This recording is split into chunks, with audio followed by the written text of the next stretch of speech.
This channel does not promote any violent, harmful, or illegal activities. All content provided by this channel is meant for an educational purpose only. তিলোত্তমা ধর্ষণ খুনে forensic psychological assessment এই মুহূর্তের বড় খবর। ধৃত সঞ্জয় রায়ের উপর এই পরীক্ষা করবে সিবিআই, কিন্তু এই পরীক্ষাটা কি, ঠিক কিভাবে কি করা হয়? সুজয় আমাদের সঙ্গে রয়েছেন, আমাদের সহকর্মী সুজয়। সাইকোলজিক্যাল অ্যাসেসমেন্ট বিষয়টা যদি একটু বুঝিয়ে বলো।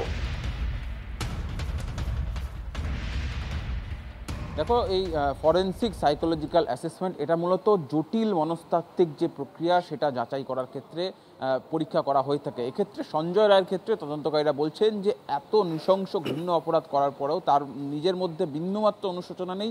এমনকি তদন্তকারীদের জেরায় মাঝে মধ্যেই বলছেন যে তার সে নিজের শাস্তির দাবি করছে।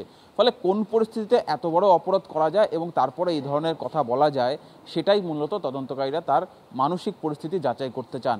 এর আগে আমরা দেখেছিলাম বকটই মামলায় 9 জন অভিযুক্ত, তাদের ক্ষেত্রে এই একই পরীক্ষা করা হয়েছিল এবং এই পরীক্ষার মাধ্যমে একদিকে যেমন জটিল মানসিক পরিস্থিতি যাচাই করা যায়, তার পাশাপাশি অভিযুক্ত সত্যি বলছে না সত্য লুকোচ্ছে সেই তথ্য কিন্তু যাচাই করা যায়।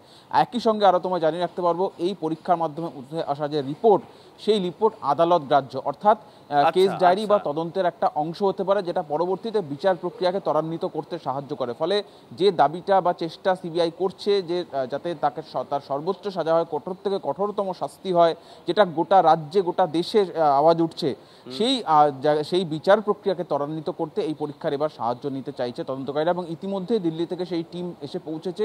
আজ কিংবা আগামীকাল এই পরীক্ষা করা হবে। অর্থাৎ এই ধরনের পরীক্ষা তো সচরাচর আমরা শুনি না। তুমি যে কথা একটু আগে বললে যে বকটুয়ের সময় করা হয়েছিল, এখন আবার করা হতে চলেছে, যেমনটা সূত্র বলছে।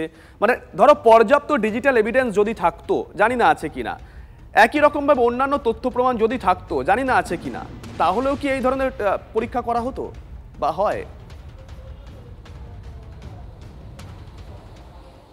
দেখো, যেহেতু যে কোনো তদন্ত বা বিচার প্রক্রিয়াকে ত্বরান্বিত করতে গেলে এক একটা সুতো একেবারে মালার মতো গাঁথতে হয়। ফলে সেক্ষেত্রে যেমন ঘটনাস্থল থেকে মেলা নমুনা, ডিজিটাল এভিডেন্স, সাক্ষী, তারই সঙ্গে এই বিষয়গুলো, অর্থাৎ এই যে ফরেনসিক সাইকোলজিক্যাল অ্যাসেসমেন্ট, এটা বিচার প্রক্রিয়াকে এগিয়ে নিয়ে যেতে সাহায্য করে এবং সেক্ষেত্রে অভিযুক্ত যে কতটা জটিল মানসিক পরিস্থিতির একজন মানুষ, সেটাকে আদালতের সামনে নিয়ে আসতে সুবিধা হয়।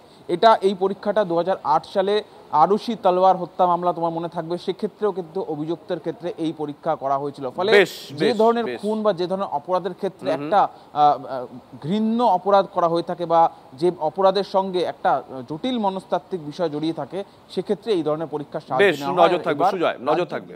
নজর রাখো। তিলোত্তমা কাণ্ডের দিকে দিকে প্রতিবাদ, 9 দিনে পড়লো বাঁকুড়া মেডিকেল কলেজের কর্মবিরতি। আজ কর্মবিরতি উঠলেও বন্ধ আউটডোর পরিষেবা। কলেজের মূল ভবনের সামনে বসে প্রতিবাদ চিকিৎসক পড়ুয়াদের। ইনডোর ও এমার্জেন্সি পরিষেবায় সিনিয়র চিকিৎসকরা।